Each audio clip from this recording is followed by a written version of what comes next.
നമസ്കാരം, ലൂസ് ടോക്കിലേക്ക് സ്വാഗതം. നമസ്കാരം. രാജ്മോഹൻ, നമ്മുടെ ഇന്നലത്തെ വേണ്ട പോലെ ജനങ്ങൾ കണ്ടില്ല. ഒരുപാട് ഇടവേളയ്ക്ക് ശേഷം വന്നുകൊണ്ടാണ് സംഭവിച്ചത്. നമുക്ക് നോക്കാം ജനങ്ങളോട് നമ്മളോട് പിടിച്ചെടുക്കാൻ തുടങ്ങി. ട്രംപാണ് ഇന്നത്തെ വിഷയം. നമ്മുടെ മൈ ഫ്രണ്ട് എന്ന് കഴിഞ്ഞ ടൈമിൽ നിരന്തരം നമ്മുടെ പ്രധാനമന്ത്രിയും വിശേഷിപ്പിക്കുന്ന ഒരു മനുഷ്യനാണ്. എനിക്ക് തോന്നിയിട്ടുള്ള സത്യം പറയാനാണെങ്കിൽ അദ്ദേഹത്തിന് പ്രായാധിക്യം കൊണ്ട് സെനയിലായതാണോ എന്ന് സംശയമുണ്ട്. സത്യം പറഞ്ഞാൽ അതിന്റെ തീരുമാനങ്ങൾ കാണുമ്പോഴേ വളരെ വിചിത്രമാണ് അദ്ദേഹത്തിന്റെ പെരുമാറ്റ രീതികളും. അടിസ്ഥാനപരമായിട്ട് ട്രംപ് ഒരു കച്ചവടക്കാരനാണ്. അതും ഒരു ബ്രൂട്ടൽ കച്ചവടക്കാരൻ, അല്ലാതെ ഒരു നമ്മൾ എത്തിക്കൽ കച്ചവടക്കാരനല്ല. അല്ല, ബ്രൂട്ടൽ കച്ചവടക്കാരനാണ്. എങ്ങനെയും കാശുണ്ടാക്കാമെന്ന് മാത്രം ആഗ്രഹമുള്ള അതിലേക്ക് അദ്ദേഹം പൊളിറ്റിക്സ് കലർത്തി. അതായത് ഒരു ഔട്ട് സ്പോക്കൺ ആയിരുന്നു. അദ്ദേഹത്തിൻ്റെ ഒരു എന്താ പറയുന്നത്, ചില ഈ നിയോ നാസി സങ്കല്പങ്ങൾ കലർത്തി. അപ്പോൾ ഇന്നത്തെ കാലത്ത് പാശ്ചാത്യ ലോകം നേരിടുന്ന ഏറ്റവും വലിയൊരു വെല്ലുവിളി എന്ന് പറയുന്നത് ഈ കുടിയേറ്റമാണ്. അതെ, അത് അനധികൃത കുടിയേറ്റമാണെങ്കിലും ശരി, അല്ലെങ്കിലും ശരി, രണ്ടുമുണ്ട്. ഇപ്പോൾ ഞാൻ പറഞ്ഞ നമ്മളെപ്പോലുള്ളവരൊക്കെ നിയമപരമായി വിദേശത്തേക്ക് പോകുന്നു, പ്രത്യേകിച്ച് അമേരിക്കയിലേക്ക് പോകുന്നു. അമേരിക്കയിൽ ഒരുപാട് മലയാളികളുണ്ടല്ലോ. അപ്പോൾ അവരൊക്കെ നിയമപരമായി പോയതാണെങ്കിലും അടിസ്ഥാനപരമായി വെള്ളക്കാരനെ സംബന്ധിച്ചിടത്തോളം ഇവൻ എവിടെ നിന്നോ വന്നവനാ. നൂറ്റാണ്ടുകൾക്ക് മുമ്പ്, പതിറ്റാണ്ടുകൾക്ക് മുമ്പ് കറുത്ത വർഗ്ഗക്കാരുണ്ട്. അങ്ങോട്ട് പോയാണ് ഇവർ അല്ല, അതേ കാര്യം. പക്ഷെ അവരുടെ അത് വെള്ളക്കാരാണ്. ബ്രിട്ടനിൽ പോയതാണെങ്കിൽ അവർ വെള്ളക്കാരാണ്. ബ്രിട്ടനിൽ മാത്രമല്ല, എനിക്ക് തോന്നുന്നു പല സ്ഥലങ്ങളിൽ നിന്നും വന്നവരുണ്ട്. പക്ഷെ അടിസ്ഥാനപരമായി ഇവർക്ക് ഈ വെള്ളക്കാരല്ലാത്തവരോടുള്ള ഒരു ബുദ്ധിമുട്ടുണ്ട്. അത് പണ്ടേ ഉണ്ട്. അതായത് പണ്ട് അടിമത്തം ഉണ്ടായിരുന്നല്ലോ. പക്ഷെ അത് തരക്കേടില്ലാതെ പോയിക്കൊണ്ടിരുന്നു. അതിനൊരു പ്രശ്നം വർദ്ധിച്ചത് എങ്ങനെയാണെന്ന് വെച്ചാൽ ഈ അനധികൃത കുടിയേറ്റം. അപ്പോൾ അത് ഇപ്പോൾ ബ്രിട്ടനിലെ കഥ ഞാൻ കഴിഞ്ഞ ദിവസം ഒരു വീഡിയോ ചെയ്തിരുന്നു. ബ്രിട്ടനിലേക്ക് നമുക്ക് ഈ ഒരു 2025 മാത്രം ബ്രിട്ടനിലെ ഫ്രാൻസിലെ കലായിസ് ദ്വീപിൽ നിന്ന് കള്ള ബോട്ട് കയറി 25,000 പേരെ ഈ ഒരു 2025 മാത്രം UK എത്തിക്കഴിഞ്ഞു. ഞാൻ കഴിഞ്ഞ ദിവസം ഒരു വീഡിയോ ചെയ്തിരുന്നു, കണ്ടിട്ടുണ്ടെന്ന് അറിഞ്ഞിട്ടാ. ഈ ഇവരെ കൊണ്ട് താമസിപ്പിച്ചിരിക്കുന്ന ഒരു 5 സ്റ്റാർ ഹോട്ടലാണ്. അതെ അതെ, ഞാൻ ഞെട്ടിപ്പോയി അതിന്റെ വിഷ്വലുകൾ കണ്ടു. ആ ഒരു 5 സ്റ്റാർ ഹോട്ടൽ എന്നല്ല, ഇവരെല്ലാം താമസിക്കുന്ന 5 സ്റ്റാർ ഹോട്ടലല്ല. ഇവർക്കെല്ലാം ബുഫയാണ്. 10 മുട്ട ഒരാളിന് മുമ്പ് ഇരിക്കണം, ബുഫയാണ്. അതായത് ഇവർ അനധികൃതമായി എവിടെന്നെങ്കിലും കയറി വരുന്നു. അവരെ ആദ്യം ഒരു വിധത്തിൽ എങ്ങനെയെങ്കിലും ഒന്നുകിൽ ഗ്രീസിലെത്തുക അല്ലെങ്കിൽ ഫ്രാൻസിലെത്തുക. ഈ രണ്ടിടത്തെത്തിയാലും ഇവർ അവസാനം ഫ്രാൻസിലെ ആ ഒരു കലായിസ് ദ്വീപിലെത്തും. അതുവരെ അവർക്ക് എല്ലാ വഴിയും തുറന്നു കൊടുക്കും അവരെല്ലാം. കാരണം എന്താ വെച്ചാൽ ഫ്രാൻസിനും ഗ്രീസിനും അവിടെ നിൽക്കരുത്. എന്നിട്ട് ഇവിടുന്ന് ഒരു ലങ്കി ബോട്ടുണ്ട്, ഈ റബ്ബറിൻ്റെ, അതിൽ കയറ്റി അങ്ങ് വിടുക. എന്നിട്ട് ഇനി ഈ കപ്പലിൽ നിന്ന് വെള്ളത്തിൽ നിന്ന് ചാടിയാൽ പോലും വന്ന് രക്ഷിക്കണം. രക്ഷിച്ച് ഇവരെ കൊണ്ട് 5 സ്റ്റാർ ഹോട്ടലിൽ താമസിപ്പിക്കുന്നു. ഇവർക്ക് ഫുഡ് കൊടുക്കുന്നു, ഇവർക്ക് താമസം കൊടുക്കുന്നു, ഇവർക്ക് വീക്കിലി അലവൻസ് കൊടുക്കുന്നു, ജീവിക്കാനുള്ളത്, മക്കളെ പഠിപ്പിക്കുന്നു, ഇവരുടെ ചികിത്സ നോക്കുന്നു. ഇതെല്ലാം ബാധ്യതയാണ്. ഇത് എന്ത് നിയമത്തിൻ്റെ അടിസ്ഥാനത്തിലാണ് ഇവർക്ക്? അത് യൂറോപ്യൻ ഹ്യൂമൻ റൈറ്റ്സ് ആക്റ്റാണ്.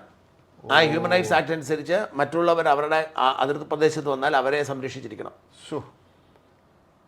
അവിടെയാണ് ട്രംപ് എടുത്തിരിക്കുന്ന നിലപാടെന്താണെന്ന് വെച്ചാൽ, നിനക്ക് ഇവിടെ ജീവിക്കാൻ അർഹതയില്ല, നീ ഇവിടെ ജീവിക്കണ്ട. അങ്ങനെ ഓടിച്ചിട്ട് വലയിട്ട് പിടിച്ചിട്ട് കൈയും കാലും കെട്ടി ഒരു ഡിറ്റൻഷൻ സെൻറ്ററിലേക്ക് ഇടും. അതിപ്പം വിസ ഉള്ളവരെ പോലും സ്റ്റുഡൻറ്റ് വിസയിൽ പോയി, ഇപ്പോൾ ഇന്ത്യൻ വിദ്യാർത്ഥി അടക്കം സ്റ്റുഡൻറ്റ് വിസയിൽ പോയി അവിടെ ചെന്നിട്ട് പാലസ്തീൻ പ്രകടനം നടത്തി, വിസ റദ്ദാക്കി. അപ്പോൾ അനധികൃതമായല്ലോ, പിടിച്ചുകൂട്ടി ഡിറ്റൻഷൻ സെൻറ്ററിൽ ഇടുവാണ്. ഒരു ഇന്ത്യക്കാരി പെൺകുട്ടി ഓടുന്ന ഓട്ടം നമ്മൾ കണ്ടിരുന്നല്ലോ എയർപോർട്ടിലേക്ക് രക്ഷപ്പെടാൻ വേണ്ടി. ഡിറ്റൻഷൻ സെൻറ്ററിൽ ഇടുന്നു. ഡിറ്റൻഷൻ സെൻറ്ററിൽ നിന്ന് നേരെ വിമാനത്തിൽ കയറി നാട്ടിലോട്ട് വിടുന്നു. ഇതാണ് ചെയ്യുന്നത്. പക്ഷേ ബ്രിട്ടനോ യൂറോപ്പിനോ സാധ്യമല്ല. യൂറോപ്പ് പലതും ചെയ്യുന്നുണ്ട്. ഇപ്പോൾ നെതർലൻഡ്സൊക്കെ ചെയ്യുന്നുണ്ട്, സ്വീഡൻ മാറുന്നുണ്ട്. പക്ഷേ ഫ്രാൻസും ജർമ്മനിയും ബ്രിട്ടനും ഒന്നും അങ്ങനെയല്ല. അപ്പോൾ ഇത്തരത്തിലുള്ള വിഷയങ്ങൾ വന്നതുകൊണ്ട് തന്നെ ഈ പാശ്ചാത്യ രാജ്യങ്ങൾ, പ്രത്യേകിച്ച് അമേരിക്കയിലൊക്കെ കടുത്ത കുടിയേറ്റ വിരുദ്ധ, മുസ്ലിം വിരുദ്ധ വികാരമാണ്. കൂടെയാണ് മുസ്ലിം സമുദായത്തിൽപ്പെട്ടവരുടെ കടന്നുവരവും ഭീകരാക്രമണത്തിൻ്റെ വർധനയും അവരുടെ പെരുകലും. ഇതുണ്ടാക്കിയൊരു പൊളിറ്റിക്സാണ് ട്രംപിൻ്റെ പൊളിറ്റിക്സ്. പക്ഷേ ട്രംപ് ജയിച്ചതിന് ശേഷം ആ പൊളിറ്റിക്സൊക്കെ ട്രംപ് വിട്ടു. ഈ ഇമിഗ്രേഷൻ്റെ കാര്യത്തിൽ ഇത് ചെയ്യുന്നുണ്ട്. ഇപ്പം ട്രംപ് എവിടേക്ക് ആദ്യം സന്ദർശിക്കുമ്പോൾ, സാധാരണഗതിക്ക് അമേരിക്കൻ പ്രസിഡന്റ് ആദ്യം സന്ദർശിക്കുന്നത് ബ്രിട്ടനാണ്. പരമ്പരാഗതമായിട്ട് അവരുടെ ആസ്ഥാനം അതാണല്ലോ പണ്ടത്തെ. പരമ്പരാഗതമായിട്ട് ബ്രിട്ടൻ അവരുടെ ഒരു സ്പെഷ്യൽ റിലേഷൻഷിപ്പാണ്. ട്രംപ് പോയത് എങ്ങോട്ടാ? ഖത്തറിനും ഗൾഫ് രാജ്യങ്ങളിലേക്ക്, സൗദിക്കും UAE പോയത്. ട്രംപ് വേറെ പോയില്ല, കച്ചവടമാണ്. കാരണം അവിടെ എന്ന് പറഞ്ഞാൽ ട്രംപ് നോക്കുമ്പം ഈ അറബ് രാജ്യങ്ങളുടെ ഗുണം എന്താ വെച്ചാൽ അവിടെ ഭരിക്കുന്നത് രാജാക്കന്മാരാണ്. അവരെ സംബന്ധിച്ചുള്ള അവരുമായിട്ട് സാമ്പത്തികം ഉണ്ടാക്കാൻ ഇവിടുത്തെ പോലെ ജനാധിപത്യത്തിന് ബഹളമൊന്നുമില്ല. ആരുടെ ഉത്തരം പറയേണ്ട കാര്യമില്ല. ട്രംപ് ടവർ എവിടെ പോയാലും ആരാധന 2 ട്രംപ് ടവർ ഉറപ്പാണ്. ഉറപ്പിക്കും. ഖത്തർ എന്താ ചെയ്തേ? കോടികൾ വിലയുള്ള വിമാനം സൗജന്യമായിട്ട് കൊടുത്തു, ഗിഫ്റ്റ് കൊടുത്തു. അത് അമേരിക്കക്കാർക്കൊന്നും ഇങ്ങനെ അത് ഈ പൊളിറ്റിക്കൽ കറക്റ്റ്നെസ്സിന്റെ രാജ്യമാണ്. സ്വന്തമാക്കാൻ പോകുന്നതാണ് പറയുന്നത് വിമാനം. ഇത് കഴിയുമ്പോൾ സ്വന്തമായിട്ട് കൊണ്ടുപോകുന്നത്. അപ്പം അത്തരത്തിൽ ട്രംപ് ആ പടം മാറി. അപ്പം ട്രംപിന് ഇന്ത്യയേക്കാൾ കൂടുതൽ വ്യക്തിപരമായ കച്ചവടം കിട്ടുന്നത് പാകിസ്ഥാനാണ്. ശ്രദ്ധിക്കുന്ന കാര്യമാണ്. കാരണം ഇന്ത്യ എന്ന് പറയുന്ന ഒരു ജനാധിപത്യ രാജ്യമാണ്. ഇവിടെ വളരെ കരുതലോടുകൂടി നടപടി എടുത്തില്ലെങ്കിൽ പണിയാവും. ഉദാഹരണത്തിന് ഓപ്പറേഷൻ സിന്ദൂറിൽ ട്രംപ് ഇടപെട്ടു. ആ ഇടപെടൽ ആണ് ഒരു പരിധി വരെ നമ്മുടെ യുദ്ധം അവസാനിപ്പിക്കാൻ കാരണം. നമ്മൾ വിജയിച്ചു വരികയാണ് ഓപ്പറേഷൻ സിന്ദൂറിൽ. ആ വിജയം അതിൻ്റെ ഒരു പൂർണ്ണതയിലേക്ക് എത്തുന്നതിന് മുൻപ് ട്രംപിൻ്റെ ഇടപെടൽ കാരണം യുദ്ധം അവസാനിപ്പിക്കേണ്ടി വന്നു. പക്ഷെ അതിൻ്റെ വില കൊടുക്കേണ്ടി വന്നത് മോദിയാണ്. വലിയ വിമർശനം മോദിക്ക് ഇടപെടും. അതായത് വലിയ വിജയം തോറ്റിട്ടാണ് വേണ്ടില്ല, അത് നമ്മൾ ഇത്രയും കഷ്ടപ്പെട്ട് വളരെ ചുരുങ്ങിയ സമയം കൊണ്ട് നമ്മൾ വിജയം നേട്ടമുണ്ടായിട്ട് ആ ട്രംപിൻ്റെ വെടുവായിത്തരം കൊണ്ട് മാത്രം നമുക്ക് വലിയ നഷ്ടം ഉണ്ടായി. പാർലമെന്റിലെ ഗവൺമെന്റ് വ്യക്തമാക്കി കഴിഞ്ഞു, ആരും ഇടപെടലുണ്ടായിട്ടില്ല, ഞങ്ങൾ സ്വയം തീരുമാനിച്ചതാണ്. പക്ഷേ അതേസമയം ട്രംപിന് പാകിസ്ഥാനോട് താല്പര്യമുണ്ട്. ഒന്ന്, യുദ്ധത്തിന് തൊട്ടു മുമ്പ് ട്രംപിൻ്റെ മോനും മരുമോനും എല്ലാം ഇസ്ലാമാബാദിലുണ്ടായിരുന്നു. എന്നിട്ടാണ് ഈ എന്താ ഇതിൻ്റെ പേര്, ക്രിപ്റ്റോ കറൻസി അവിടെ തുടങ്ങാനുള്ള പരിപാടി അവിടെ തുടങ്ങി. പാകിസ്ഥാൻ ഒരു ക്രിപ്റ്റോ കറൻസി ഒഫീഷ്യലി ആരംഭിക്കുന്നു. ഈ ക്രിപ്റ്റോ കറൻസിയെ സപ്പോർട്ട് ചെയ്യുന്നത് ട്രംപിൻ്റെ മകൻ്റെ കമ്പനിയാണ്, അവരുടെ ക്രിപ്റ്റോ ആണ്. ഈ ക്രിപ്റ്റോ എന്ന് പറഞ്ഞ സാധനം നമുക്ക് പലർക്കും പിടികിട്ടാത്ത സാധനമാണ്. ഈ ക്രിപ്റ്റോ കറൻസി നമുക്കത് വേണ്ടവരെ ബിറ്റ്കോയിൻ നമുക്കറിയാം. ബിറ്റ്കോയിൻ ആണ് ഏറ്റവും വെൽ എസ്റ്റാബ്ലിഷ്ഡ് ക്രിപ്റ്റോ കറൻസി. ഈ ബിറ്റ്കോയിൻ അടക്കമുള്ള അനേകം ബിറ്റ്കോയിൻ ഒരു ക്രിപ്റ്റോ കറൻസിയാണ്, അതിൽ പെട്ട ഒന്നാണ് അതിൽ. പക്ഷെ അതാണ് ആദ്യത്തേത്, അതാണ് ഏറ്റവും ബെസ്റ്റ്, അതിനാണ് ഏറ്റവും റെപ്യൂട്ടേഷൻ ഉള്ളത്. ഈ ബിറ്റ്കോയിൻ മോഡലിൽ ഇതിന് രൂപപ്പെടുന്ന സാധനമാണ് ഈ ക്രിപ്റ്റോ കറൻസികൾ. ആണ് ആർക്കും തുടങ്ങാം. മലയാളികളൊക്കെ വിദേശത്ത് പോയി ക്രിപ്റ്റോ കറൻസി തുടങ്ങുന്നത് തട്ടിപ്പാണ്. അതിൻ്റെ തട്ടിപ്പാണ്. കാരണം ആർക്കും പിടികിട്ടാത്തതാണല്ലോ തട്ടിപ്പിന് നല്ലത്. ഇവിടെ പലരും ഫോൺ ചെയ്ത് പറയുന്നവരെല്ലാം ക്രിപ്റ്റോ കറൻസി എന്നാന്ന് ആർക്കും അറിയത്തില്ല. അപ്പോൾ നിന്റെ ക്രിപ്റ്റോ നിനക്ക് എന്നാ 100 പിടിച്ചു, നിനക്ക് 1000 പിടിച്ചു എന്ന് പറയും, അതിന് 10,000 ആയി എന്ന് പറയും. പക്ഷേ ഇത് എവിടെയാണ് ആവുന്നത്? ടെക്നിക്കലി കടലാസിലാണ്, കാശെടുക്കാൻ ചിലപ്പോൾ ഇല്ല. അപ്പോൾ ഈ ക്രിപ്റ്റോ കറൻസി ട്രംപ് തുടങ്ങി, ട്രംപിൻ്റെ ക്രിപ്റ്റോ കറൻസി. ആ ക്രിപ്റ്റോ കറൻസി പാകിസ്ഥാൻ ഒഫീഷ്യലൈസ് ചെയ്യിപ്പിച്ച് അനുവദിച്ചു. അങ്ങനെ അയാൾ വലിയ ലാഭം അവിടെ കൊയ്തുകൊണ്ടിരിക്കുന്നതിനിടയിലാണ് ഇപ്പോൾ എണ്ണപ്പാടത്തിലേക്ക് പോയിരിക്കുന്നത്. എനിക്ക് മനസ്സിലാത്തൊരു കാര്യം, പാകിസ്ഥാൻ അതിന് വേണ്ടി എണ്ണപ്പാടം ഉണ്ടോ? അത് ഈ അടുത്ത കാലത്ത് പാകിസ്ഥാനിൽ പുതിയ ചില എണ്ണ കണ്ടെത്തി എന്നുള്ള വാർത്ത ഉണ്ടായിരുന്നു. പാകിസ്ഥാനിലെ ചില ഭാഗങ്ങളിൽ കുറച്ച് പുതിയ എണ്ണ സാധ്യത കണ്ടെത്തിയെന്നുണ്ടായിരുന്നു. ഒന്ന്. രണ്ട്, രാജ്മോഹൻ മനസ്സിലാക്കേണ്ടതെന്ന് വെച്ചാൽ ഈ ആഫ്രിക്കൻ രാജ്യങ്ങളിൽ പലതിനും യഥാർത്ഥത്തിൽ ഒരുപാട് എണ്ണശേഖരമുണ്ട്. ഈ എണ്ണശേഖരം ഇവർക്ക് ഖനനം ചെയ്ത് എടുക്കാനുള്ള ടെക്നോളജി ഇല്ല.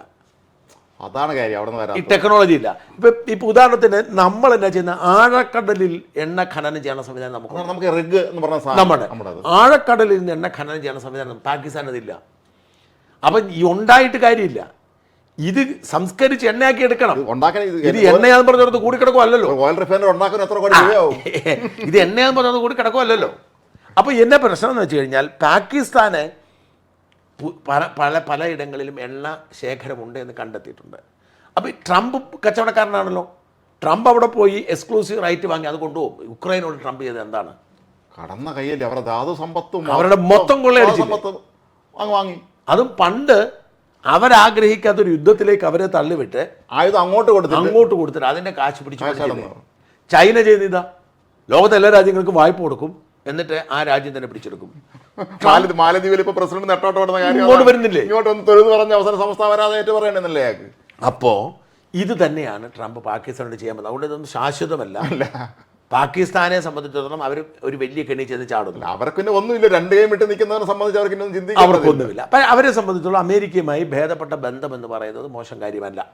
ഇപ്പോൾ ഈ ഉദാഹരണത്തിന് ഇന്ത്യയും പാകിസ്ഥാനും തമ്മിൽ യുദ്ധത്തിൻ്റെ അന്തരീക്ഷം ഉണ്ടായപ്പം അവരെ സംരക്ഷിച്ചത് ട്രംപ് ഉള്ളതുകൊണ്ടാണ്, അല്ലെ നമ്മൾ തകർത്ത് കളഞ്ഞാൽ. അപ്പം അത്തരത്തിലുള്ള സംരക്ഷണമുണ്ട്. ഇന്ന് മുതലാണ് ട്രംപിന്റെ പുതുക്കിയ ഈ ഒരു തീരുവ നിലവിൽ. നാളെ 1-ാം തീയതി. ഇന്ന് 1-ാം തീയതിയാണ്, ഓഗസ്റ്റ് 1. ഓ ശരി.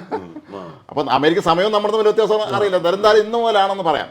അത് 25% തീരുവ, 10% മറ്റേ ബ്രിക്സിൽ നമ്മൾ അംഗമായതിന്റെ പിഴ. ഇനി റഷ്യയിൽ നമ്മൾ ഓയിലും മറ്റും വാങ്ങുന്നു പറഞ്ഞാൽ അതിന് പിഴ വേറെ 100%. എന്ത് കണക്കാണെന്ന് മനസ്സിലാവുന്നില്ല. അതായത് ഈ സാമ്പത്തിക ശാസ്ത്രം എന്ന് പറയുന്നത് പിണറായി വിജയനും ട്രംപിനൊന്നും പിടികിട്ടുന്ന സാധനമല്ല. അത് ശാസ്ത്രമാണ്. ആ ശാസ്ത്രത്തിൻ്റെ ഫോർമുല അറിയാതെ അതിനകത്ത് വളരെ എളുപ്പത്തിൽ നമുക്ക് പലതും തോന്നും. അതാണിപ്പം ട്രംപ് ചെയ്തുകൊണ്ടിരിക്കുന്നത്. ട്രംപ് എന്നാ ചെയ്യുന്നത് വെച്ചാൽ, ശരി നിനക്ക് 20%, നിനക്ക് 50%, നിനക്ക് 40%, ഇതൊന്നും അങ്ങനെ സാധിക്കുന്ന കാര്യമല്ല. ഇത് ഇവിടെ ട്രംപ് മനസ്സിലാക്കാതെ പോകുന്നൊരു കാര്യം, അമേരിക്കയിലേക്ക് ആളുകൾ സാധനം എത്തിക്കുന്നതിനേക്കാൾ കൂടുതൽ അമേരിക്കൻ സാധനങ്ങൾ ലോകത്തിൻ്റെ നാനാഭാഗത്തേക്ക് എത്തിക്കുന്ന പ്രക്രിയയാണ് നടക്കുന്നത്. കാരണം അമേരിക്ക ഇപ്പം നമുക്ക് വിമാനം അല്ലെങ്കിൽ എത്രയോ സാധനങ്ങൾ അമേരിക്കയിലുണ്ട്. അപ്പം അമേരിക്കയുടെ ഉൽപ്പന്നങ്ങൾ ലോകത്തിൻ്റെ നാനാഭാഗത്തേക്ക് കയറ്റിവിട്ടിട്ടാണ് അമേരിക്കൻ സമ്പദ് വ്യവസ്ഥ പിടിച്ചു നിൽക്കുന്നത്. ആ സമയം നമുക്ക് വലിയ കാര്യമായ കച്ചവടമൊന്നും നമ്മൾ അമേരിക്കയിലേക്ക് നടത്തുന്നില്ല. ഇപ്പം അമേരിക്കയും ഇന്ത്യയും തമ്മിൽ ഇപ്പം എന്നാ സംഭവിക്കും, 25% കൊടുക്കും. നമ്മൾ പ്രധാനം എനിക്ക് തോന്നുന്നുണ്ട് കാർഷിക മേഖല അത് ബാധിക്കാൻ കുറച്ച് അല്ല. ഇപ്പം നമ്മളിപ്പം ഇപ്പോൾ ഉദാഹരണത്തിന് ഇപ്പം അവർ 25% നികുതി ഏർപ്പെടുത്തി, ഇപ്പം അധിക നികുതി ഏർപ്പെടുത്തി. അത് പോരാ, ബ്രിക്സിൻ്റെ 10-35 കൂട്ടിയുള്ളൂ, ചൈനയ്ക്ക് 35. അപ്പോൾ ഇത് ഏർപ്പെടുത്തി കഴിഞ്ഞാൽ നമുക്ക് ഇവിടുന്ന് ഒരു ഉൽപ്പന്നവും അങ്ങോട്ട് പോയാൽ അവർക്ക് ലാഭകരമല്ല, വാങ്ങിയിട്ട് കാര്യമില്ല. അതായത് അത്രയും വില അതിൻ്റെ നഷ്ടം ആർക്കാണ്? അമേരിക്കൻ ജനതയ്ക്കാണ്. അവൻ സാധാരണക്കാരൻ ചെല്ലുമ്പോൾ അവൻ 25% കൂടി കൂടുതൽ കൊടുക്കണം. അപ്പോൾ അവന് കിട്ടിക്കൊണ്ടിരുന്ന, അപ്പം നമ്മുടെ ഉൽപ്പന്നം അവിടുത്തെ ഉൽപ്പന്നത്തെക്കാൾ വില കുറവായതുകൊണ്ടാണല്ലോ ഇതങ്ങോട്ട് ചെല്ലുന്നത്. വില കൂടുതലാണെങ്കിൽ ചെല്ലത്തില്ല. അപ്പം വില കുറവായ ഉൽപ്പന്നം അവിടെ ചെല്ലുമ്പോൾ അതിന് 20% ടാക്സ് കൊടുത്താൽ അത് ബുദ്ധിമുട്ടുണ്ടാക്കുന്ന അവിടെ സാധാരണക്കാര ജനങ്ങളായിരിക്കും. ഇനി നമുക്ക് ബുദ്ധിമുട്ടുണ്ടാകും. എന്താണ്? നമ്മുടെ വലിയ തോതിലുള്ള കയറ്റുമതി അത് ബാധിക്കും. പക്ഷെ നമുക്ക് വലിയ കയറ്റുമതി ഇല്ല. അപ്പം നമ്മുടെ കിറ്റക്സ് സാബുവിനെ ബാധിക്കാൻ സാധ്യതയുണ്ട്. എന്നാൽ കിറ്റക്സ് സാബുവിൻ്റെ അവിടുത്തെ ഈ വാൾമാർട്ട് എന്ന് പറയുന്ന ഒരു വലിയൊരു ഏജൻസി ഉണ്ടല്ലോ, സൂപ്പർ മാർക്കറ്റ് ശൃംഖല. ആ സൂപ്പർ മാർക്കറ്റ് ശൃംഖലയിലെ കിഡ്സ് വിയർ മൊത്തം കൊടുക്കുന്നത് കിറ്റക്സ് സാബുവാണ്. അപ്പോൾ സാബു ഇവിടുന്ന് കയറ്റിവിടുന്ന ഉൽപ്പന്നത്തിന് 20% അടിയിൽ 20% അടി കൊടുക്കേണ്ടി വരും. അപ്പം ഇത്തരത്തിൽ അതേസമയം അപ്പോഴും വേറെ പ്രശ്നമുണ്ട്. 25% കൊടുത്താലും അവിടെ ഉണ്ടാക്കുന്നേക്കാൾ ലാഭമാണെങ്കിൽ, ഞാൻ ചോദിക്കുന്നത് 25% കൂടി വില കൂടുന്നു, അത്രേ ഉള്ളൂ. എന്നാലും അവിടത്തേക്കാൾ ലാഭമാണെങ്കിൽ പിന്നെ ജനത്തിന് മേടിക്കാതിരിക്കാൻ പറ്റത്തില്ലല്ലോ. ബംഗ്ലാദേശാണ് പിന്നുള്ളത്. ഇന്ത്യക്ക് ഒരു ബദൽ ബംഗ്ലാദേശ് 35% ഏർപ്പെടുക. അപ്പം അതുകൊണ്ട് ഇന്ത്യക്ക് ബദലായി, അതേസമയം ഇന്ത്യക്ക് 25% ആക്കിയിട്ട് ചൈനയ്ക്ക് 0 ആക്കിയെങ്കിൽ ശരിയാ, ഇന്ത്യക്ക് പണി കിട്ടിയാൽ. ചൈനയ്ക്ക് 30%, ഇന്ത്യക്ക് 25%, ബംഗ്ലാദേശിന് 35%. അപ്പം അപ്പോഴും ലാഭം ഇന്ത്യൻ സാധനമാണ്. അല്ലെങ്കിൽ ഇതിനേക്കാൾ വില കുറച്ച് അമേരിക്കയിൽ ഉണ്ടാക്കണം, സൗന്ദര്യങ്ങളൊന്നും അമേരിക്കയിൽ നടക്കുന്ന കാര്യമില്ല. അപ്പോൾ എന്ത് ചെയ്യും? എഫക്റ്റീവ്ലി അമേരിക്കൻ ജനത സർക്കാരിനെതിരാവും. അതേസമയം മറ്റൊരു പ്രശ്നമുണ്ട്. ഇപ്പം ഐഫോൺ അമേരിക്ക ഉണ്ടാക്കി ഇങ്ങോട്ട് കൊണ്ടുവന്നു കഴിഞ്ഞാൽ ആരും മേടിക്കുമോ? അതിൻ്റെ വില എത്ര ആയിരിക്കും? ഇന്ത്യയിലോ ചൈനയിലോ ഉണ്ടാക്കിയിട്ട് അയക്കുന്നത് കൊണ്ടാണ്. ഇപ്പം എങ്ങനെയാണ് ഇവിടെ നമ്മൾ പാക്ക് ചെയ്ത് എല്ലാം റെഡിയാക്കി പണി തീർത്ത് അങ്ങോട്ട് അയക്കുകയാണ്. ഇപ്പം ചെയ്യുന്നത് എന്താണെന്ന് വെച്ചാൽ, ഭൂരിപക്ഷവും ചൈനയിലായിരുന്നു, ചൈനയിൽ നിന്ന് ഇന്ത്യയിലേക്ക് വരുമായിരുന്നു ഐഫോണും ആപ്പിളിൻ്റെ എല്ലാ സാധനങ്ങളും. അപ്പോൾ ഇവിടെ വളരെ വില കുറവാണ്, ഇതിൻ്റെ പ്രൊഡക്ഷൻ കോസ്റ്റ് കുറവാണ്, എല്ലാ ഇൻഫ്രാസ്ട്രക്ചറും ഉണ്ട്, ലേബർ കോസ്റ്റ് കുറവാണ്, പ്രൊഡക്ഷൻ കോസ്റ്റ് കുറവാണ്. എന്നിട്ട് ഇത് അമേരിക്കയിലേക്ക് പോലും അയച്ചുകൊണ്ടിരുന്നത്. അപ്പം അമേരിക്കൻ ഉൽപ്പന്നമായ ഐഫോൺ അമേരിക്കക്കാർക്ക് വില കുറച്ച് കിട്ടണമെങ്കിൽ ഇന്ത്യയിൽ ഉണ്ടാക്കിയിട്ട് അങ്ങോട്ട് ഇറക്കുമതി ചെയ്യണം. ഇതിന് 20% ടാക്സ് ഏർപ്പെടുത്താൽ അവിടെ വില 20% കൂടും. അതേസമയം ഇനി ഐഫോണിനെ ഇവിടെ ഉണ്ടാക്കുന്ന പ്രോഡക്റ്റ് നമ്മൾ വാങ്ങും, നമ്മളെ ബാധിക്കുന്നില്ല. ഇവിടെ ഉണ്ടല്ലോ. ഇനി ചൈനയിൽ നിന്ന് അവർക്ക് അമേരിക്ക വഴി ബാക്കി എല്ലായിടത്തും വിടാം, ഈ ഐഫോണിനെ കാര്യമായിട്ട് ബാധിക്കുന്നില്ല. ഇത് അമേരിക്കയിൽ നിന്ന് വിടുമ്പോഴല്ലേ പ്രശ്നമുള്ളൂ. ഇവർ ചൈനയിൽ നിന്ന് അമേരിക്കയ്ക്ക്, അവർക്ക് ജർമ്മനിയിലേക്കോ UK-ലേക്കോ അവർക്ക് വിടാമല്ലോ, ഇന്ത്യയിൽ നിന്ന് വിടാമല്ലോ. ഇത് അടിസ്ഥാനപരമായി ഇത് ബാധിക്കാൻ പോകുന്നത് അമേരിക്കൻ ഉൽപ്പന്നങ്ങൾ വിദേശത്തേക്ക് പോകുന്നതിന് ഇത് ബാധിക്കും. ഇതിൻ്റെ പ്രശ്നം എന്താ വെച്ചാൽ, അതേസമയം കാനഡ പോലെ രാജ്യത്തെ ബാധിക്കും. കാരണം കാനഡയുടെ എല്ലാ ഇടപാടുകളും അമേരിക്കയായിട്ട് റിലേറ്റഡാണ്. എല്ലാ ഇടപാടും അമേരിക്കയും കാനഡയും തമ്മിൽ ഈ പ്രശ്നം ഉണ്ടായാൽ കാനഡയ്ക്ക് പിടിച്ചു നിൽക്കാൻ കഴിയത്തില്ല. അതാണ് കാനഡ 54 സംസ്ഥാനമാക്കുന്നത് അങ്ങനെ പറയുന്നത്. അങ്ങനെ വലിയ തോതിൽ വ്യാപാര ബന്ധമുള്ള ഒരു രാജ്യത്തിന് ഇത് വിഷയമാവും. പക്ഷേ ഇന്ത്യ പോലും രാജ്യത്തിന് ഇത് പ്രശ്നമേ അല്ല. മാത്രമല്ല, നമ്മൾ കാര്യം ശ്രദ്ധിക്കേണ്ട കാര്യമുണ്ട്. അതായത് ഇന്ത്യ ഈ പ്രതിരോധ വിമാനങ്ങൾ കൊണ്ടുവന്നാൽ പോലും, പ്രതിരോധ ആയുധങ്ങൾ കൊണ്ടുവന്നാൽ എന്ത് ചെയ്താലും നമ്മൾ മേക്ക് ഇന്ത്യ കൺസെപ്റ്റ് ഉണ്ട് നമുക്ക്. ഇപ്പം നമ്മളിപ്പം റാഫേൽ വാങ്ങുന്നു. റാഫേൽ വിമാനം എന്ന് പറഞ്ഞാൽ ഒരു വിമാനത്തിൻ്റെ കോടികളായിരിക്കും വില. ആ എഗ്രിമെൻ്റ് വെക്കുമ്പം നമ്മൾ വെക്കുന്നൊരു കരാർ എന്താ അറിയോ, ഇതിൽ ഇത്ര എണ്ണം ഇവിടെ ഉണ്ടാക്കണം, ഇന്ത്യയിലുണ്ടാക്കണം. ആരെ? റാഫേലിൻ്റെ എഞ്ചിനീയർമാർ ഇവിടെ വന്ന് നമ്മൾ സൗകര്യം ഒരുക്കി കൊടുക്കും, ഇവിടെ ഉണ്ടാക്കണം. എന്തിനാ? നമ്മളിത് പഠിക്കും. അതുകൊണ്ടാണല്ലോ മറ്റേ F-35 ഇവിടെ ഉണ്ടായിരുന്നപ്പോൾ നമ്മൾ അടുപ്പിക്കായിരുന്നു. നമ്മളിത് പഠിക്കും. ഇത്തരത്തിൽ മോദി സർക്കാർ വന്നതിന് ശേഷം ചെയ്തിരിക്കുന്ന ഒരു കാര്യം, ഈ മേക്ക് ഇന്ത്യ കൺസെപ്റ്റ് ഉള്ളതുകൊണ്ട് പലപ്പോഴും ഇവിടെ നമ്മൾ ഇതിൻ്റെ ഒരു ആഭ്യന്തര വിപണിയിൽ നമ്മൾ ഉണ്ടാക്കിയെടുക്കുന്നുണ്ട്. നമുക്ക് ആരുടെയും സഹായം ഇല്ലാതെ മുമ്പോട്ട് പോകാൻ പറ്റും. നമുക്ക് ഒരു സാധനം കൊണ്ടുവരേണ്ട കാര്യമില്ല. അതുകൊണ്ട് ട്രംപ് അടിസ്ഥാനപരമായി അതുകൊണ്ടാണ് ട്രംപ് ഇത്തരം കലിച്ചത്. ഇന്നത്തെ ഒരു കാര്യം ശ്രദ്ധിക്കണം. ഈ ട്രംപ് ഈ താരിഫ് പ്രഖ്യാപിക്കുന്ന സാഹചര്യമാണല്ലോ പൊതുവെ. ഈ ട്രംപ് താരിഫ് പ്രഖ്യാപിച്ച ഉടൻ തന്നെ ഈ രാജ്യത്തിൻ്റെ ഭരണാധികാരി ഓടിച്ചെന്ന് കാലം പിടിക്കും. ഇപ്പം ജസ്റ്റിൻ ട്രൂഡോ ആദ്യം തന്നെ ചെന്നിരുന്നു, പിന്നെ ട്രൂഡോ പോയി, നിർവാഹമില്ല. പിന്നെ മാർക്കാർണിയ, ഇപ്പൊ മാർക്കാർണിയാന്ന് തോന്നുന്നു. മാർക്കാർണി മെടുക്കനാണ്. അയാൾ സാമ്പത്തിക ശാസ്ത്രജ്ഞനാണ്. അയാൾ ബാങ്ക് ഓഫ് ഇംഗ്ലണ്ടിന്റെ ഗവർണറായിരുന്നു. കാനഡയിലെ മിടുക്കനാണ്. ബാങ്ക് ഓഫ് ഇംഗ്ലണ്ടിന്റെ ഗവർണർ. ഞാനത് അയാൾ നന്നായിട്ട് അയാളെ ഫോളോ ചെയ്തിരുന്ന ആളാണ്. കാരണം അയാൾ ബാങ്ക് ഓഫ് ഇംഗ്ലണ്ട് ഗവർണർ ആയിരുന്നപ്പോൾ ഈ പലിശ നിരക്കിനെ കുറിച്ച് ഞാൻ മനസ്സിലാക്കിയിരുന്ന അയാളിലൂടെയായിരുന്നു. അറിയപ്പെടുന്ന നമ്മളെ മൻമോഹൻ സിംഗിനെ പോലെ സാമ്പത്തിക. അപ്പൊ അവരെന്നെ ചെയ്തതെന്ന് വെച്ചാൽ അമേരിക്കയുടെ ഡയറി ഉൽപ്പന്നങ്ങൾ, ഈ ഡയറി ഉൽപ്പന്നങ്ങൾ അവർ കംപ്ലീറ്റ് അങ്ങ് റിജക്റ്റ് ചെയ്തു. കാനഡ റിജക്റ്റ് ചെയ്തു. കാനഡ റിജക്റ്റ് ചെയ്തതോടുകൂടി അമേരിക്ക പ്രശ്നത്തിൽ. അപ്പോൾ ഇപ്പം അമേരിക്കയിലെ വാൾമാർട്ട് പോലെ സാധനം എല്ലാം ഈ ചീസിനൊക്കെ വിലക്കുറവാണ്. റിജക്റ്റ് ചെയ്തു. അപ്പം ഇത് ട്രംപ് മിണ്ടുന്നില്ല. അതായത് തിരിച്ചടി എല്ലാവരും കൊടുത്തു കഴിഞ്ഞാൽ അമേരിക്കൻ ഉൽപ്പന്നങ്ങൾ വേണ്ടെന്ന് വെച്ചാൽ അവർ കുത്തുവാളി എടുക്കും. കാരണം ഈ അമേരിക്ക എങ്ങനെയാണ് പിടിച്ചു നിൽക്കുന്നത്? അമേരിക്ക ഈ WTA ഉണ്ടാക്കിയതും ഇങ്ങനത്തെ സ്ഥാപനങ്ങളൊക്കെ ഉണ്ടാക്കിയിട്ട് അമേരിക്കയുടെ ഉൽപ്പന്നങ്ങൾ ലോകം മുഴുവൻ എത്തിച്ചാണ് അവർ പിടിച്ചു നിൽക്കുന്നത്. കുറച്ച് ഡിസ്കൗണ്ടും കുറച്ച് ആനുകൂല്യവും കുറച്ച് കൈക്കൂലിയും എല്ലാം കൊടുത്തിട്ട് ചെയ്തുകൊണ്ടിരിക്കുന്ന. അപ്പം ഇന്ത്യയോടുള്ള അവരുടെ പ്രശ്നം അടിസ്ഥാനപരമായി എന്താണ് നമ്മൾ ആലോചിക്കേണ്ട കാര്യമുണ്ട്. ഇന്ത്യയുടെ ട്രംപിൻ്റെ പ്രശ്നം എന്താണ്? അതായത് ഈ അമേരിക്കയുടെ ഒരു ശക്തിയുണ്ട്. ആ അമേരിക്കൻ ശക്തിയുടെ കീഴിലാണ് യൂറോപ്പും ഒക്കെ വരുന്നത്. ലോക പോലീസ് ഒന്നാണല്ലോ. ലോക പോലീസ്. അതിന് ബദലായി നമ്മൾ ഒരു ബ്രിക്സ് കൂട്ടായ്മ ഉണ്ടായിക്കൊണ്ട് വരുന്നതാണ് ഇവരുടെ പ്രശ്നം. അതാണ് അവരുടെ പ്രശ്നം. അപ്പം അത് വളരെ ഡേഞ്ചറസ് ആയിട്ടുള്ള കളിയാണ്. കാരണം എന്ന് വെച്ചാൽ ചൈനയൊക്കെ ഈ ബ്രിക്സിലുണ്ട്. പക്ഷേ നമ്മളെ സംബന്ധിച്ചിടത്തോളം ചൈനയുണ്ട്. പക്ഷേ നമുക്ക് റഷ്യയുമായിട്ട് തങ്ങാത്തോളം. ഒന്നാമത്തെ കാര്യം, റഷ്യ ഇന്ത്യയും തമ്മിലുള്ള പ്രശ്നം ഇവർക്ക് വിഷയമാണ്, ബന്ധം. റഷ്യ സോവിയറ്റ് യൂണിയൻ ആയിരുന്ന കാലത്ത് മുതലേ എത്ര സ്നേഹത്തോടാണ് ഇന്ത്യ ആയിട്ട് നമുക്ക്. ആ സ്നേഹത്തിനപ്പുറം രണ്ട് കാര്യങ്ങൾ നോക്കണം. ഈ നമ്മൾ ഈ സ്നേഹമൊന്നും ഒരു കാരണം വെച്ച്, ഇപ്പോൾ ഉദാഹരണത്തിന് ഈ റഷ്യക്കെതിരെ ഉപരോധം പ്രഖ്യാപിക്കുന്നു യൂറോപ്യൻ യൂണിയനും അമേരിക്കയും. ഉപരോധത്തിൽ നമ്മൾ പങ്കെടുക്കുന്നില്ല എന്നുള്ളതാണ് നമ്മുടെ വിഷയം. അപ്പോൾ നമ്മളതിനെ ആദ്യം എടുത്തത് ഒരു സാമ്പത്തിക ലാഭം എന്ന നിലയിലാണ്. കാരണം നമ്മൾ അപ്പം തന്നെ വളരെ വില കുറച്ച് എണ്ണ മേടിച്ചു വാങ്ങി.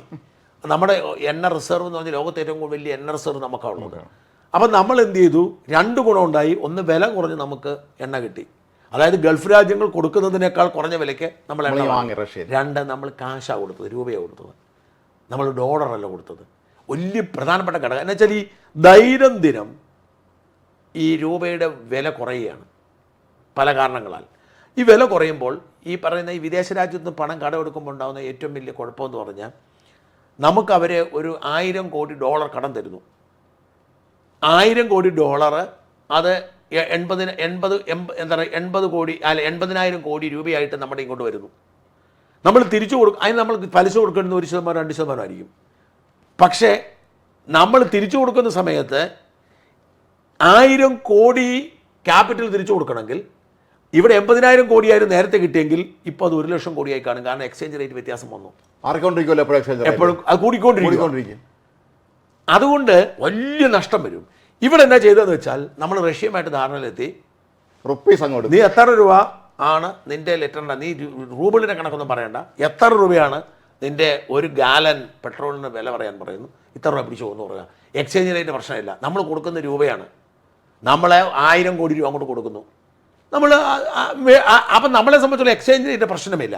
ഇങ്ങനെ ഇന്ത്യൻ രൂപയ്ക്ക് ഒരു അന്തസ്സുണ്ടാക്കി, വില കുറഞ്ഞിട്ടുണ്ടാക്കി. അതിനപ്പുറത്തേക്ക് ഇതൊന്നും ഇല്ലെന്ന് വെച്ചോളൂ. നമ്മളിപ്പം അമേരിക്ക പറയുന്ന ശരി എണ്ണ വേണ്ടെന്ന് വെച്ചു. രാജ്ഭവൻ അതെങ്ങനെ സാധിക്കും? കാരണം നമ്മുടെ വ്യോമ പ്രതിരോധ സംവിധാനം അടക്കം S-400 അടക്കം നമ്മുടെ പ്രതിരോധ സിസ്റ്റം, മിസൈൽ പ്രതിരോധ സിസ്റ്റം എല്ലാം റഷ്യയുടേതാണല്ലോ. നമ്മുടെ യുദ്ധവിമാനങ്ങൾ, നമ്മുടെ ബ്രഹ്മോസ് എല്ലാവരും. നമുക്ക് എങ്ങനെ അവരോട് പണങ്ങാൻ പറ്റും? എങ്ങനെ ഉപരോധം ഏർപ്പെടുത്താൻ പറ്റും? ഇവിടെ പ്രോബ്ലം എന്ന് വെച്ചാൽ നമുക്ക് നമ്മളെ സംരക്ഷിക്കുന്ന നമ്മുടെ പ്രതിരോധ ഉപകരണം മുഴുവൻ റഷ്യയുടേതാണ്. അതുകൊണ്ട് നമുക്കൊരു സുപ്രഭാതത്തിൽ നാളെ മുതൽ റഷ്യ വേണ്ട, ഞങ്ങൾ അമേരിക്ക എന്ന് പറയാൻ പറ്റത്തില്ല. 2, റഷ്യ അന്തസ്സുള്ള രാജ്യമാണ്. നമുക്ക് തന്നിരിക്കുന്ന ഉപകരണങ്ങൾ ഒരിക്കലും പാകിസ്ഥാൻ കൊടുക്കത്തില്ല. ഇല്ല, അമേരിക്ക പാകിസ്ഥാനും കൊടുക്കും, നമുക്കും തരും. എല്ലാവർക്കും കൊടുക്കും. ചൈനയുടെ രീതി അതാണ്, എല്ലാവർക്കും കൊടുക്കും. കാശായിരുന്നാലും എല്ലാം കൊടുക്കും. എങ്ങനെ നമുക്ക് മുമ്പോട്ട് പോകും? S-400 തന്നെയാണ് നമ്മുടെ ഇന്ത്യ പാകിസ്ഥാനത്തിൽ ഇത്തവണ നമുക്ക് ഭയങ്കര സഹായമാണ്. അതാ പറഞ്ഞു. അപ്പം അതുകൊണ്ട് ഇവർ പറയുന്ന തരത്തിൽ, ട്രംപ് പറയുന്ന തരത്തിൽ നമുക്ക് റഷ്യയോട് ഒരു തരത്തിലും പിണങ്ങിപ്പോകാൻ സാധ്യമല്ല. ഇത് ട്രംപിനെ പ്രകോപിപ്പിക്കുന്നു. കാരണം ഒന്ന്, നമ്മളും റഷ്യയും തമ്മിൽ പ്രതിരോധ ബന്ധം മുമ്പോട്ട് പോകുന്നു.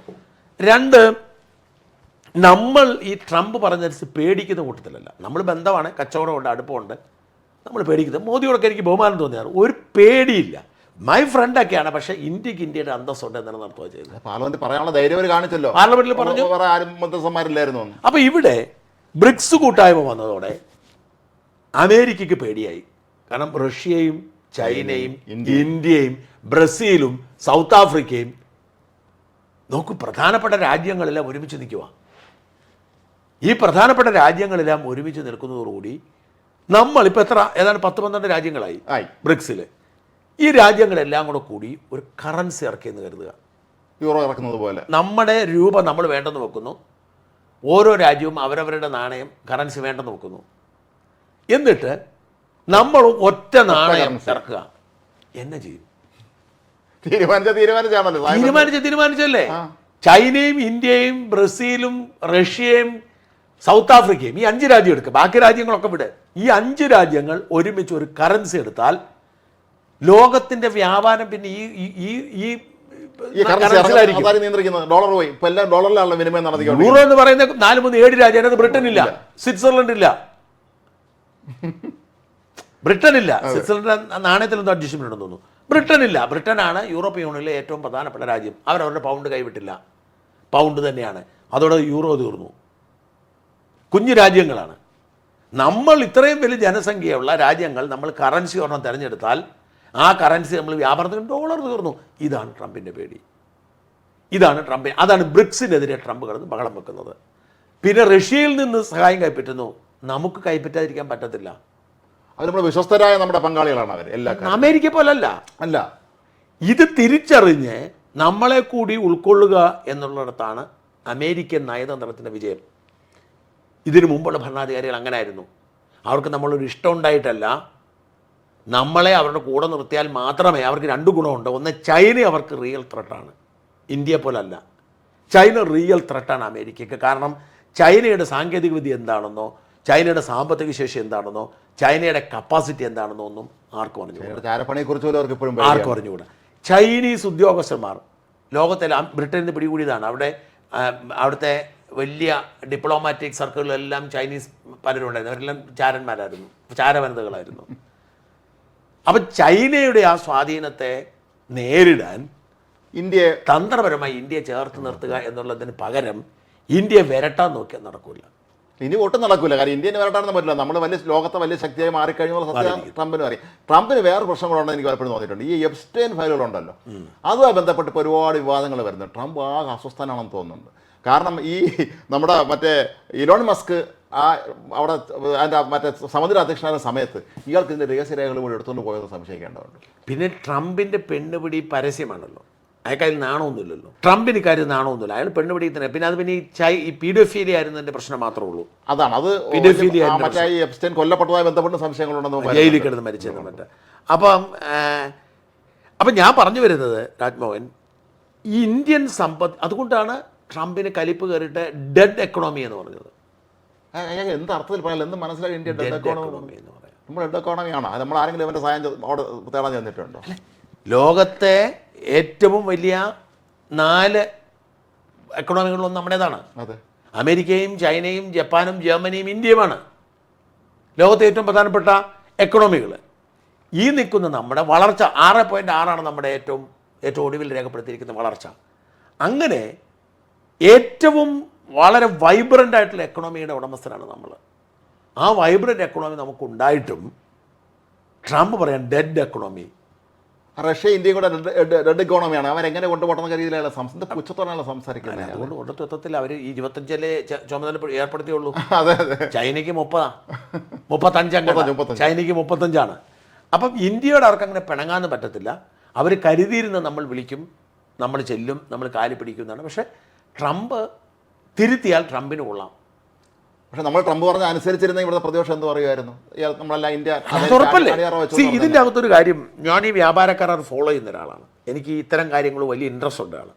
ഇപ്പോൾ ഈ വ്യാപാര കരാർ കുറേ കാലമായിട്ട് അമേരിക്കയുമായിട്ട് നമ്മൾ ചർച്ചയില്ല. 3 മാസത്തേക്കാണല്ലോ ഇത് എക്സ്റ്റെൻഡ് ചെയ്തിരുന്നത്. ഏപ്രിൽ നടപ്പിലാക്കാൻ തീരുമാനിച്ചു, 3 മാസത്തേക്ക് എക്സ്റ്റെൻഡ് ചെയ്തു. ജൂലൈ 9-ാം തീയതി ആയിരുന്നു ഈ 3 മാസം കാലാവധി കഴിഞ്ഞ്. അത് കഴിഞ്ഞാണ് ഓഗസ്റ്റ് 1 വരെ എക്സ്റ്റെൻഡ് ചെയ്ത് കൊടുത്തത്. നമ്മൾ ഒരുപാട് ചർച്ചകൾ നടത്തിയപ്പോൾ ഒരു കാര്യം ഒരു കാരണവശാലും അംഗീകരിക്കാൻ കഴിയില്ല. ഈ മറ്റേ ജനിതക മാറ്റം വരുത്തിയ വിത്തുകൾ അന്തക വിത്തെന്നൊക്കെ അവിടെ വിളിക്കുമല്ലോ. ആ വിത്തെന്നല്ല, അവരുടെ ഉൽപ്പന്നങ്ങൾ, ജനറ്റിക്കലി മോഡിഫൈഡ് കാർഷികോൽപ്പന്നങ്ങൾ ഇങ്ങോട്ട് കൊണ്ടുവരണം. വിത്തുകൾ മാത്രമല്ല, അവർ ഈ ജനറ്റിക്കലി മോഡിഫൈഡ് കാർഷികോൽപ്പന്നങ്ങളാണ് അവരുടെ കാർഷിക മേഖലയിൽ ഉള്ളത്. വലിയ ഉൽപ്പാദനമാണ്. പക്ഷെ അത് അടിസ്ഥാനപരമായി എന്താ പറയുക, ചൂഷണം ചെയ്തെടുക്കുക എന്നുള്ള ഇതിങ്ങോട്ട് ഇറക്കാൻ പറ്റില്ല. അതിൽ നമ്മൾ സമ്മതിച്ചില്ല. അപ്പം ഈ മോദി ബുദ്ധിമാനായ ഒരു ഭരണാധികാരിയാണ്. ഏതെങ്കിലും കാരണവശാൽ ഈ ജനറ്റിക്കലി മോഡിഫൈഡ് ഉൽപ്പന്നങ്ങൾ ഇങ്ങോട്ട് വന്നാൽ കാർഷിക വിപണിയെ വല്ലാതെ ബാധിക്കും. ഇവിടുത്തെ 40-50% നമ്മുടെ സമ്പദ് വ്യവസ്ഥ വന്ന് കൃഷി അഗ്രികൾച്ചറാണ്. ഈ അഗ്രികൾച്ചർ മേഖലയിലേക്ക് ഈ GM ഉൽപ്പന്നങ്ങൾ എത്തിക്കഴിഞ്ഞാൽ ഈ മേഖല തകർന്നു പോകും. പ്രതിപക്ഷം മിണ്ടാതിരിക്കുമോ? ബഹളം വയ്ക്കത്തില്ലേ?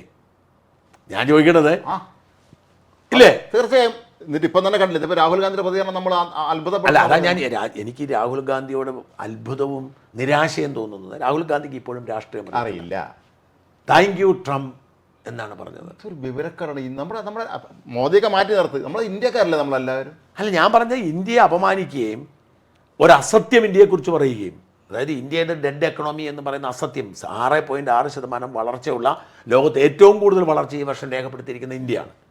വലിയ സമ്പദ് വ്യവസ്ഥയാണെന്നും നമ്മൾ കഴിഞ്ഞ ഒരു 10 വർഷം കൊണ്ട് നമ്മൾ 11-ാം സ്ഥാനത്ത് നിന്ന് 4-ാം സ്ഥാനത്തേക്ക് എത്തിയെന്നും ഒക്കെ അറിയാമായിരിക്കവേ നമ്മുടെ ഡെഡ് എക്കണോമി എന്ന് പറഞ്ഞപ്പോൾ അതിന് താങ്ക് യു പറയുന്ന രാഹുൽ ഗാന്ധിയുടെ രാഷ്ട്രീയമുണ്ടല്ലോ, ഞെട്ടിക്കുന്നത്.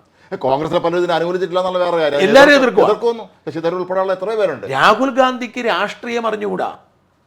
രാഹുൽ ഗാന്ധി ആണ് BJPയുടെ ഐശ്വര്യം, ഒരു സംശയ കാര്യത്തിൽ ഉറപ്പായിട്ടും. എനിക്ക് തോന്നുന്നത് അങ്ങനെ ഗൂഢാലോചന പോലും ഉണ്ട്. കാരണം ഇന്ത്യ അപമാനിക്കുകയാണ് ട്രംപ് ചെയ്തത്. ആ ട്രംപിന് ഒന്നാം തരം മറുപടിയാണ് ഇന്ത്യ കൊടുത്തത്. അതേസമയം നിശബ്ദമായി വെറുതെ ബഹളം വെച്ച് ഇപ്പം നിങ്ങൾ 25% ആക്കിയാൽ ഞങ്ങൾ 35 ആക്കുമെന്ന് പറഞ്ഞില്ല.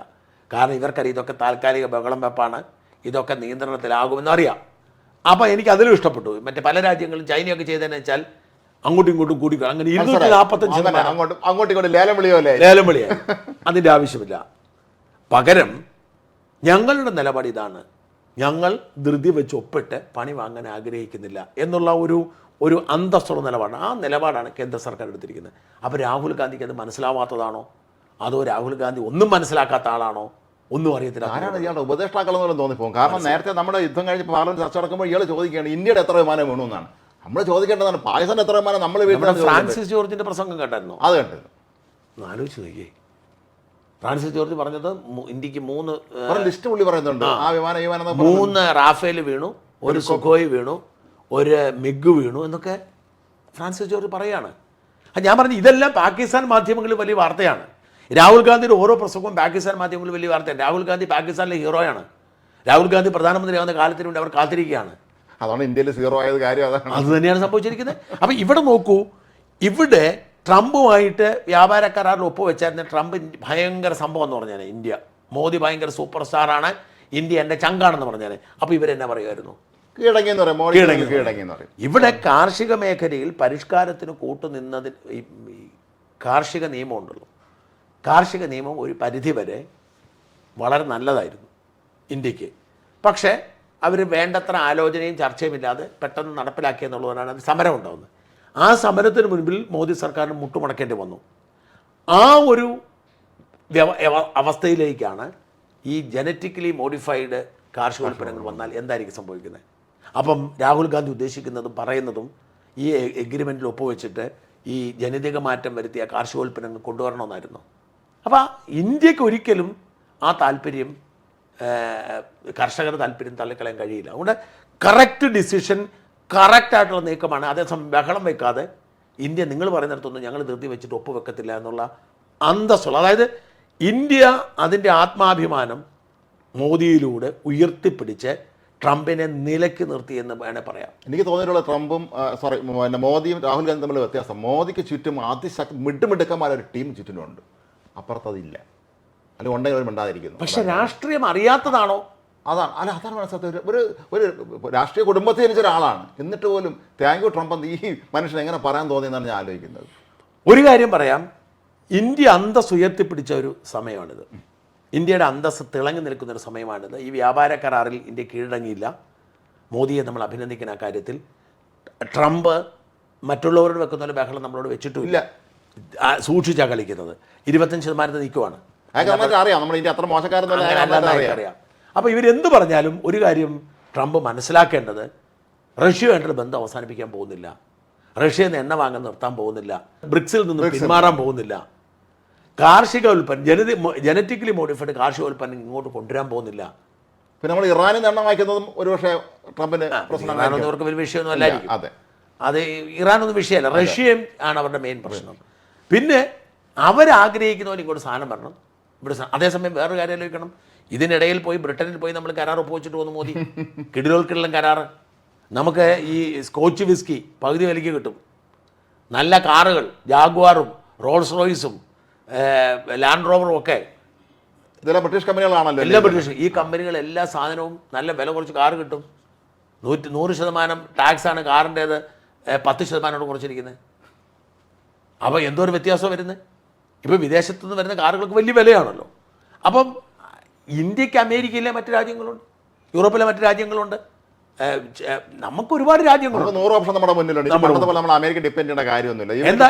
കാലത്താണ് ജീവിക്കുന്നത്. എന്തായാലും ഇന്ത്യയും ട്രംപും തമ്മിലുള്ള ഭിന്നതയിൽ ട്രംപ് പണി മേടിക്കുമെന്ന് തീർച്ചയാണ്. കാരണം മോദി നല്ല കൃത്യമായ നിലപാടെടുത്തിരിക്കുന്നു. ആ നിലപാട് ഇന്ത്യക്കാരുടെ കയ്യടി നേടുന്ന നിലപാടാണ്.